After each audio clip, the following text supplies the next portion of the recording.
Okay, Ms. Crockett. So many of you know that I practice law, but some of you don't realize that I actually was a business major out of Rhodes College in Memphis, Tennessee. And the emphasis that I got in my business degree was on finance. And as I traveled the country campaigning this election cycle, one of the things that I talked about was this idea that in finance, we always promote this idea of diversity.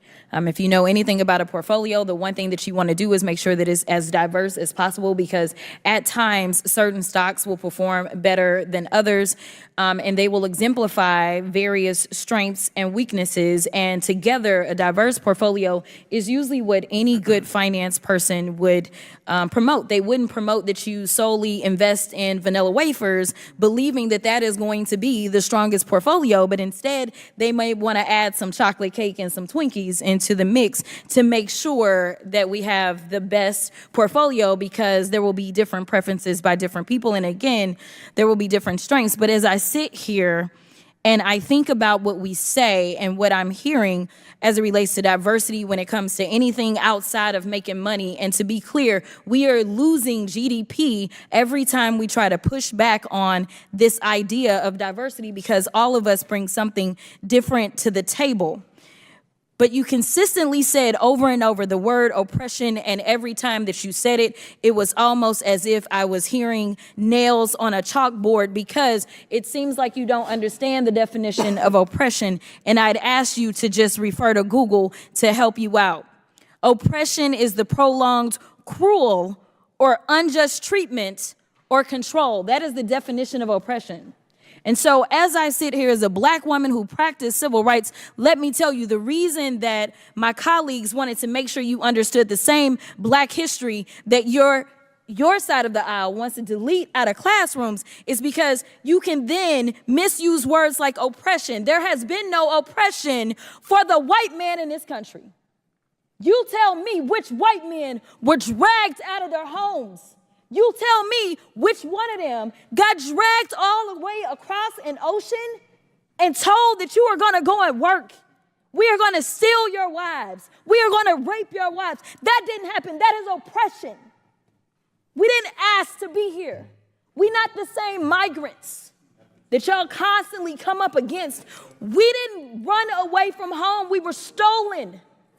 So yeah, we are going to sit here and be offended when you want to sit here and act like, and don't let it escape you that it is white men on this side of the aisle telling us, people of color on this side of the aisle, that y'all are the ones being oppressed, that y'all are the ones that are being harmed. That's not the definition of oppression. You tell me the prolonged, cruel, or unjust treatment that you've had, and we can have a conversation. You could start with Exodus. The final thing that I will say on this particular issue, two things. There is an article from The Guardian, and it is a little old. It's from 2021, so I apologize. But it said that back then, just 3 years ago, white men represent 30% of the population, but 62% of office holders. These are the issues that we are constantly looking at and recognizing and trying to say, is this just? I can't even tell you how many white men have served in this chamber, but I can tell you that I am only the 55th Black woman to be elected to Congress. And so when you want to talk about history and pretend as if it was so long ago, it wasn't. Because again, I am just number 55.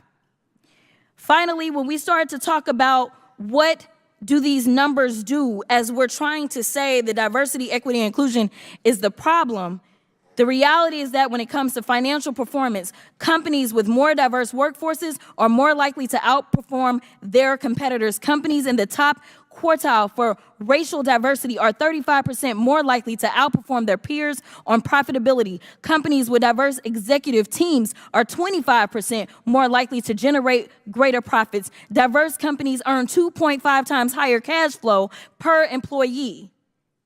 Diversity works.